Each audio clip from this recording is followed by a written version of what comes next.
Aloha, spooky nerds, and welcome to Talking Strange, a paranormal pop culture show with the Den of Geek Network. I am your host, Aaron Sagers. You can catch me as host of the Netflix series 28 Days Haunted, and I'm also on the Travel Channel and Discovery Plus show, Paranormal Caught on Camera. And the gentleman I'm talking with today, I've been a fan of pretty much long before I could even grow facial hair, but I was still a spooky nerd, a horror nerd. This gentleman has just been instrumental in the genre. And right now, man, this is a great time to talk to him because after 177 episodes, I think, and 12 years and 11 seasons, he's fresh off the finale of The Walking Dead. Having served, of course, as a longtime director and executive producer. And man, did they stick the landing on that. He is also the man behind Shudder's Creepshow series, which is a love letter to horror fans. And of course, the series adaptation of the George Romero flick of the same name. Season 3 of Creepshow drops on DVD and Blu-ray on December 6th. And season 4 actually is going to hit Shudder sometime next year on that streaming platform. Plus, on December 20th, there is the Shudder's Creepshow from Script to Screen book by Dennis L. Prince. And that is the official behind-the-scenes book featuring spine-tingling stories and tantalizing talent behind the series. Available December 20th. All right, without further ado, let me bring this guy in here, Mr. Greg Nicotero. Hey, Greg. Hi. Hey. That was quite an intro. Thank you. I'm glad you liked it. Yeah, no, seriously. I'll ask you a couple Walking Dead questions later after we cover Creepshow stuff. But truly, just congratulations. You really did. You really did bring this thing home. I know. I mean, I know you're not done. Your involvement with the undead is not dead yet. But as far as the main series, you brought The Walking Dead home. So congrats. Well, thanks. It was quite a task. I'll be honest. I mean, I was on the show for about 13 years. Like a third of my career was spent working on The Walking Dead. I got hired by Frank Darabont a year before the show was sold. So it was a unique journey, one that I just I'll be forever grateful for. Yeah, and I was just looking at some old photos when the finale was airing, and I think I definitely found some photos of you and Darabont and Andy Lincoln. I think it must have been Comic-Con. The first Comic-Con. Yeah, and you had much shorter hair, so we can judge your involvement based on how long you've been growing out that hair. Well, right before we did, probably about a year before, I was on Inglourious Bastards with Quentin, and I was in Berlin, and he wanted me to play an SS soldier that gets killed by Stiglitz, who's one of the leads. So I cut all my hair off for that movie, and you can just tell that in the first 2 or 3 seasons I had short hair, and then I was like the doll that you push on the chest and the hair comes out the back. That was comes flowing out. Yeah. Cascading is the word I prefer. Well, let's start by talking about this Creepshow book from Script to Scream by Dennis L. Prince. I am oh my, and it's so lovely too. I was looking through the digital copy. I'm waiting for my physical copy. It just looks gorgeous from what I can see. And it even just reading through or looking through the digital version, I was struck by I love movie making books. I love behind the scenes books. When I was a kid, even early on, go to used bookstores, the libraries, I'd pick up whether it's Universal monster books or this is such my jam. And I'm curious about for you, is this something I'm sure you loved, working in the genre, coming up in the genre, these behind the scenes books? Well, for me, it was, we didn't have the internet when I was growing up. So we didn't even have Fangoria magazine until the late 70s. So in the early to mid 70s, when all these movies were coming out, there were books about special effects, and they would talk about Planet of the Apes, 2001, Poseidon Adventure. And then, when Star Wars hit, I really do think that Star Wars was one of those things where everybody wanted to know everything that they could learn about Star Wars. And being 14 or 13 when that movie came out, I was one of those people. So we were fortunate to have Starlog, Cinefantastique. We were fortunate enough to have magazines, but the magazines could only touch on it a little bit. So for me, it was always about those behind the scenes photos and those stories about how these magical people created this otherworldly universe, whether it be a monster, whether it be a distant planet, whatever it was. I really wanted to learn about it, and I was really interested in miniatures when I was a kid, because of Star Trek and Lost in Space in 2001, and Poseidon Adventure was 73 or 72, and the Towering Inferno was 74. So I wanted to learn how these guys built these miniatures and models, and then they would blow them up or they would fly around. And so I loved it. And, and then the second thing was, Tom Savini's book, Grand Illusions, was probably one of the first books that really had tremendous number of behind the scenes photos. There was Making a Monster, that was the Valerie Taylor, not Ron and Valerie Taylor, Ron Taylor, I believe, that was behind the scenes stuff. So I was always looking for that kind of stuff. I just really, it's the next best thing to being there, is to be seeing a picture of everybody standing around a big werewolf puppet, or on a movie set, or with the director of photography. So Yeah, most certainly. And it's funny 'cause in the age of the internet, how you have access to information, anything about any project or literally anything in the world. And sometimes I feel like it goes in, one eyeball and out the other. But some of those old horror books, the behind the scenes ones, I retain the information from those because the tactile interaction of the book, reading about the facts and feeling like I was, you know, being someone was taking me around the shoulder and welcoming me in behind the scenes of these films. well, and that's exactly what it's intended to do. It's welcoming you to a world. And it's the same as when I was growing up, and you would buy an album and you would open the album, and there would be the liner notes in the sleeve, and while you were listening to the music, you were reading about the making of the album. And there, you're absolutely right. There's something about the tactile ability to hold something or study it, so that you're not like clicking on a mouse and you're not enlarging something, but you're actually able to study things. It just uses different parts of your brain. I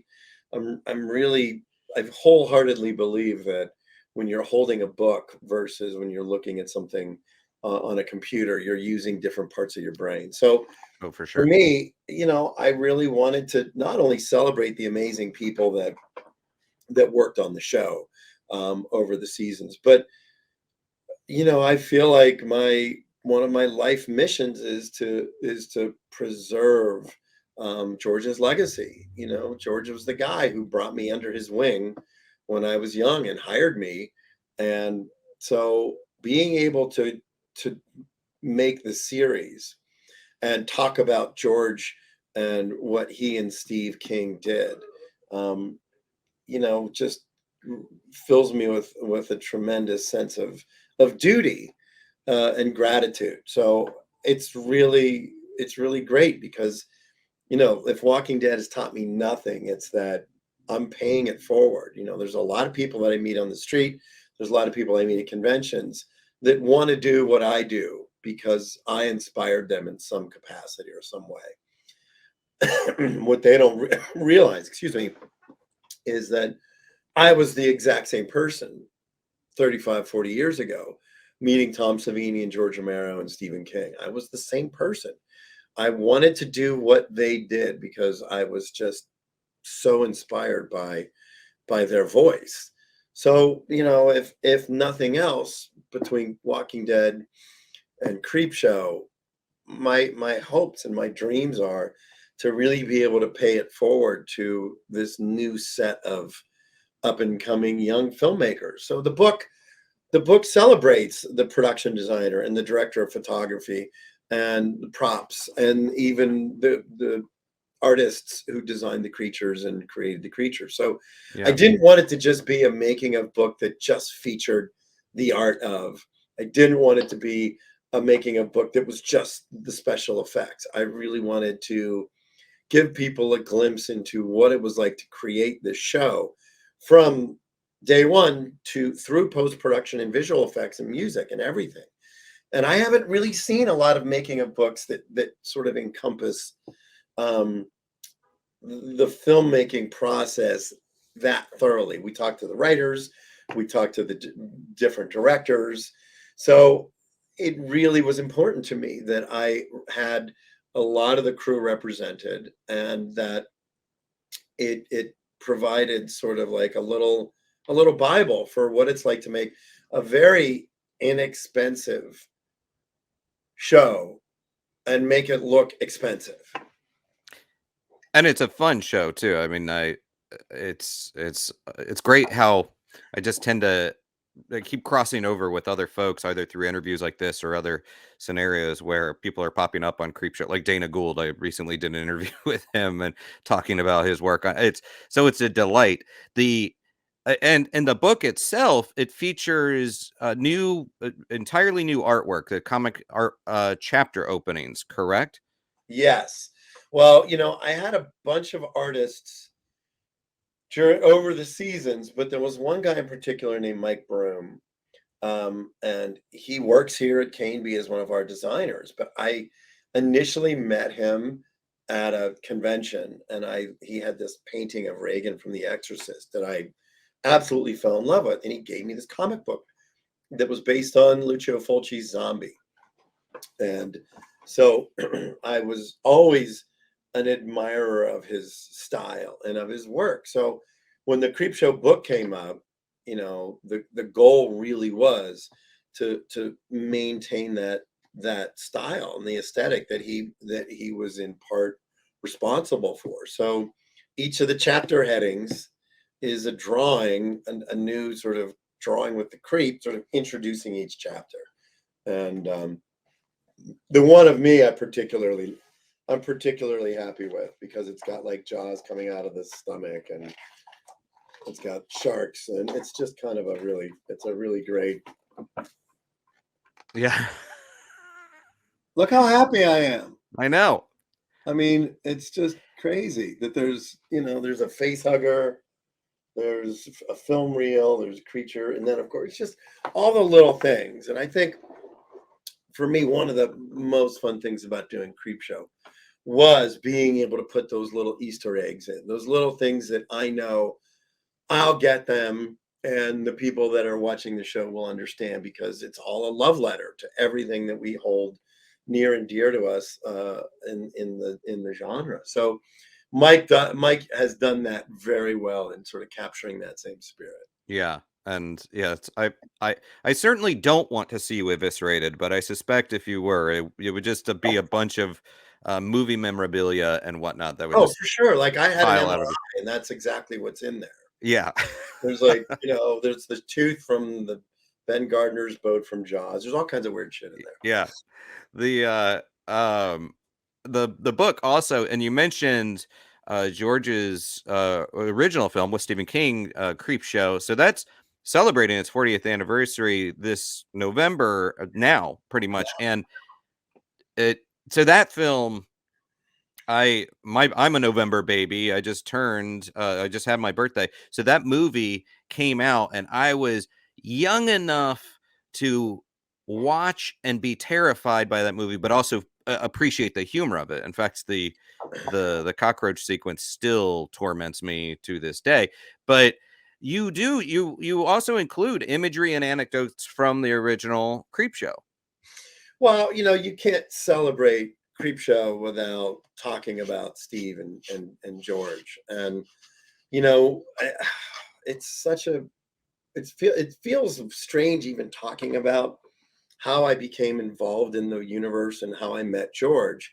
But ironically, when they were filming Creepshow, George and I had met at a restaurant in Europe when he was working on Dawn of the Dead, and he offered me a job, and I turned it down because I thought, yeah, I'm getting ready to go away to college. But he invited me to the set, and that's where I met Tom Savini for the first time.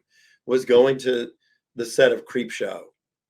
So just my chance meeting with George and my friendship with him changed the direction of my life, because otherwise I would have never even thought about getting into the movie industry in Pittsburgh. It would have never been a part of my plan. So I feel very grateful that that George sort of took me under his wing. And the irony is that a lot of the photos that I've taken and a lot of the stories and the anecdotes were ingrained into my mind because it was such a seminal moment in my life, and it was amazing. Yeah, I just really want to show a gratitude to you for talking about George's legacy, because let's face it, it's easy, even though we have constant access to all this information, people also have sometimes a short-term memory in this era. And True. I mean, going back to, like, I don't know, it was like 10 years ago. I remember I was helping out with some of the folks from it was called the Zombie Research Society. Like Max was in it, and George was one of the board members, and um, people were really trying to rally around getting him that star on the Hollywood Walk of Fame. And Me too. you were, yeah, I know, you were definitely there. So you've always shown up, and I very much appreciate that about you. I I don't want to get schmaltzy, but I am curious, because of Walking Dead, because of Creepshow, if you could have that conversation, if you could have another conversation with George, if you could say anything to him, what would you say to him? George was such a humble guy. Like anytime people would gush over him, he was very unassuming. Um, you know, there was a couple of Creepshow episodes that we did, Night of Living Late show that Dana wrote. Hmm. Um, there were times when I thought, fuck, I would love George to see this episode. We developed one that I directed for season 4, which is called George Romero in 3D, and it's literally about a kid who's working in a bookstore that happened to be the offices for Image 10 during Night of the Living Dead. And he finds a comic book that George developed, and he takes the glasses out and puts the glasses on, and he brings a 3D zombie out of the comic book. So I just knowing what George's sensibilities were for 3D movies and that kind of stuff, I really think he would have loved it. And there were a couple times when I thought he'd probably be annoyed because he's like, "Why are you doing this? You're embarrassing me," because he was so shy. But I really do believe that he would find the humor in it. I mean, George had a great sense of humor. He was always very funny. A lot of people don't really realize that about him because his movies were, especially Night and Dawn. Dawn's got more humor in it than Night of the Living Dead Hmm. does. But it's like meeting people like him and like Sam Raimi who have great sense of humor, and sometimes it shows in their movies. So I think George would first of all be like, "What are you? Why are you doing all this? Leave me alone." Like, why are you devoting so much time to preserving my legacy? I know Yeah. he would probably feel that way in a sort of unassuming kind of way, but look, these people that paved the way for filmmakers, Wes Craven, Toby Hooper, all of these people that have moved on, um, and George, I feel an obligation. I feel an obligation. It's my duty, as a current genre filmmaker to pay tribute to those that really laid the groundwork for us. Yeah. I didn't know him like you. I had the opportunity to interact with him on, several occasions, whether it was on stage, interviews, camera stuff, like, and just some chats. And he was such a tall guy, and I'm a pretty short guy. Like, I was literally and figuratively standing next to a giant, and it was humbling. So no, I mean, he's still missed. I have a lot of love for him, so I appreciate what you're doing. The as you know, I've got to ask a couple Walking Dead Sure. questions. You have this great cameo as a walker, yet another walker in the finale, and I was curious, like, what has been your favorite walker to appear as, and or you can take either part of this, or through the scope of this show, the favorite walker that you've created. I mean, you've had a few. Well, I was the first walker that Daryl kills in the series in episode 3 of season 1. So when we were doing the finale, I thought that it would be fun for me to be the last walker that Daryl comes into contact with in the show. So that was why I did that. I think we tried to count the number of times that I played a zombie. It was 14 or 18. I can't even remember the exact number. But, most of the time we do it for one reason, which is it makes sense. If you have, like with Emma Bell in season 1, when she gets killed, I thought, okay, it's TV. We're shooting nights. The reset to re-rig it for take 2 is going to be a long time because we'd have to redo the prosthetic and the blood. So I'm like, let me just make sure I'll be a zombie. Let's just make sure that I'll do it right. I'll rehearse it. I've rehearsed it with her a bunch of times. So a lot of times, a lot of the guys on my crew have played zombies. And sometimes it's almost more to be in there and actually execute the effect on screen in camouflage, in makeup. So I think for me, that's kind of where it started. Plus, it's fun. It's fun to, Mhm. I remember I was a zombie in season 3, and I was on set with Scott Wilson, and he didn't recognize me, and I didn't have my contact lenses in. And he's like, I know that voice, but he didn't recognize me. And it was just, Norman didn't recognize me when I was in makeup. And it's just kind of fun to play, to play Halloween sometimes. Yeah. No, when I've actually you applied prosthetics to me at one point for the it was like one of the San Diego activations, the through the Oh, Petco that's Park or right. whatever. Yeah. So Walking Dead Escape. it's easy enough to, yeah, I love it. You do get in character. It's fun to scare people and fun to be the ghoul. But the okay, so you're probably not going to be able to answer this, but we've got this Rick and Michonne spinoff. I know Scott Gimple is handling a lot of that. Uh, it seems like it was announced and it's been taking a long time to come to fruition. Where are we at with that? Are we seeing these guys show up together, or is it a journey to find one another? What's the Well, deal? it's I think some of the initial ideas with the Rick scenario in general was that it was going to be a movie. When Rick left the show, the intention was to do a Walking Dead movie, and several iterations of the script flew around, and it just ended up not coming to fruition. So the idea of doing a Rick Grimes show kind of popped up about a year and a half ago, probably. Um, and I don't think anybody really thought that it was going to happen. And lo and behold, as we get closer, we start realizing that, look, if we're not going to do the movies, then maybe there's a show there.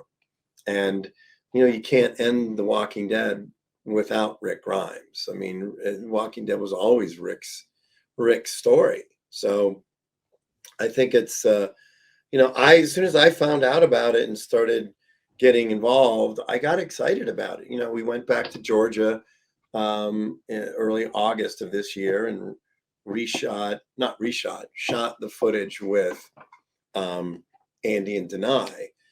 And it was like no time had passed. and it felt like we were, shooting something important and something that I wanted to be a part of. Hmm. So it's great, and that Andy is just as committed to finishing his story than anybody, and I think it's important, especially because he's been away from it for a little while. Hmm. So It's and as we wrap up, I think it's been a hell of a great year for horror. I mean, it seems like every year we're getting more and more just great horror consistently throughout the entire year. And it's tricky when you are making things and playing with the toys because sometimes you don't always get to watch the other stuff other people are making. true. But I haven't seen Smile yet. I haven't seen Barbarian yet because I've been so busy. But and Justin Long is a friend of mine, and he's yeah, like, "What? How you? What you haven't?" I said, "I promise you, I'm going to watch it when I have a minute." But yeah, it always is challenging to find the time to watch that stuff. But I have a little bit of time. I get some flights back and forth to Paris, so I'm catching up slowly. that sounds like you're heading over there for perhaps a buddy of yours, both Norman Reedus and Daryl Dixon. Yeah, both of my friends. Yes. Yes. Yeah. Um, And Justin Long, man, it was funny because someone said to me recently, they're like, "Oh, I don't really know him as a horror guy." I'm like, "Yes, you do." I'm like, "The guy has crossed Yeah. every arena of horror, and don't sleep on his performances because he's done incredible work." Yeah, and he was in the was it the season 2 finale of Yeah, the Creepshow? Night of Living Late show that Yeah. that Dana wrote, and I'll tell you, one of the things about him that I found absolutely riveting, it was him and Darcy Carden, who's amazing, actress, and he's one of those actors because he did the majority of the talking in the whole episode. He was one of those actors that literally he would have 3 pages of dialogue, and if he flubbed one word, he'd be like, "Hold on," and he would back it up and keep going, and he would get it all out. I don't know if he has a photographic memory or what it was, but I was sort of in awe watching him. And just, the nicest guy. I mean, the casting on Creepshow, we were really, really fortunate. James Raymar Hmm. and Ted Raimi, and we have Tom Atkins coming up in season 4. Ali Larder, C. Thomas Howell. We had a lot of really, really fantastic. Um, we had a lot of fantastic actors. So I was really grateful that they all wanted to come down. I kind of tricked them a little, like with Jeffrey Combs and Giancarlo Esposito and Tobin Bell. I'm like, hey, come to Atlanta for a couple days, and um, it'll be fun. And it was like 3 days of shooting, and then they would leave. But we had a great time. Any other cameo or directors or actors or even just like monsters that you might want to tease about season 4 when that's coming out next Oh, year? we moved the show from Atlanta to Vancouver, and I was very, very impressed with the talent. My production designer Chris Wishart, and a lot of my key crew people up there, Don Knight, who's our post production. Everybody did a great job, and I'll tell you, a lot of the local actors that we cast up in Vancouver were amazing. Like, there was some absolutely fantastic talent up there. So, the show continues to evolve. And I think just by the nature of it being an anthology allows us to do some stories that are a little heavier, some a little darker. I think there's a couple pretty dark episodes in this. Jamie Flanagan wrote a script for me. I love him and his brother Mike's work. And I had watched Midnight Mass, and we just reached out to Jamie to see if he was interested, and he kind of went, "Yeah, I don't really think I have anything." And then, like 20 minutes later, I get an email, "Hey, I think I might have something." And he wrote a script that I absolutely fell in love with, and it's one of the most unique stories that we've ever done called Cassandra in 20 Minutes. And it's pretty great. So the show continues to surprise me, and it continues to delight me. So I'm grateful. I love it. It's always a great mix of you've got topical commentary, you've got great comedy and comedic beats, and then always just some lovely monsters and lovely effects and practical effects. So it's a damn delight to watch. I love the show so much. I know we are out of time, but sir, thank you so much for joining me. Greg, it's always such a pleasure to chat with you, and I'm just impressed by how you managed to churn out so much with only 24 hours in a day. So Well, I have this stopwatch. It stops time, and then I can just get a lot of work done in it. Actually, wait, no, that was a Creepshow episode. Yeah. I like it. But Well, that's what it feels like sometimes. Well, my guest is director, producer Greg Nicotero. We're talking Creepshow Season 3, available on DVD and Blu-ray December 6th. The book is Shudder's Creepshow, From Script to Scream by Dennis L. Prince. That is available December 20th. It should be on your gift guides and gift wish lists.